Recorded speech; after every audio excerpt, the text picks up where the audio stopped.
There is a disaster happening right now. One that most of us take part in without even realizing. It doesn't look like an oil spill. It doesn't sound like a factory explosion. It's quieter, hidden, almost invisible. It's buried in closets, folded in drawers, thrown into landfills by millions. This is the world of fast fashion, an industry built on speed, waste, and silence. And if we don't confront it now, the cost will be far more than a cheap t-shirt. Fast fashion promises new styles, new trends, new outfits every week. What it doesn't show is the destruction behind that newness. Rivers turn the color of artificial dyes, workers laboring for pennies in unsafe factories, synthetic fabrics piling into landfills, unable to decompose.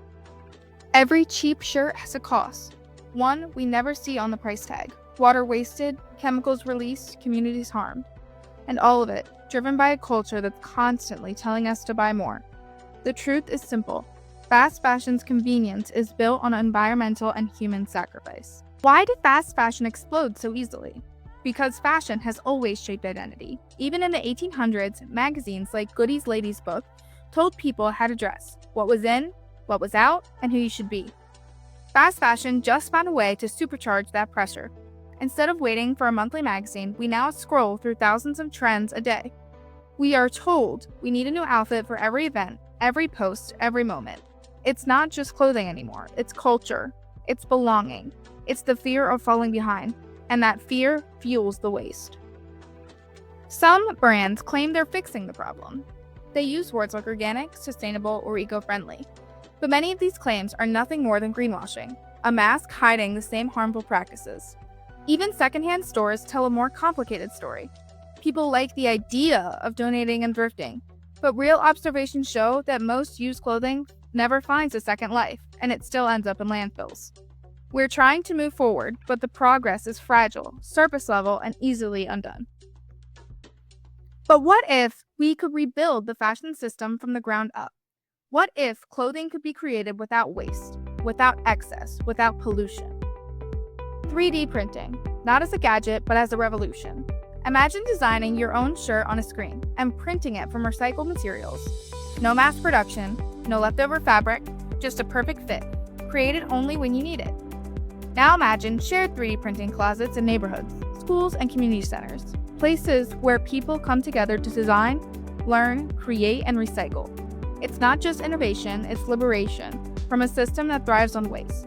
It puts creativity and power back into the hands of the communities. Next is the future of fabric itself. Not plastic disguised as clothing, but materials that actually break down.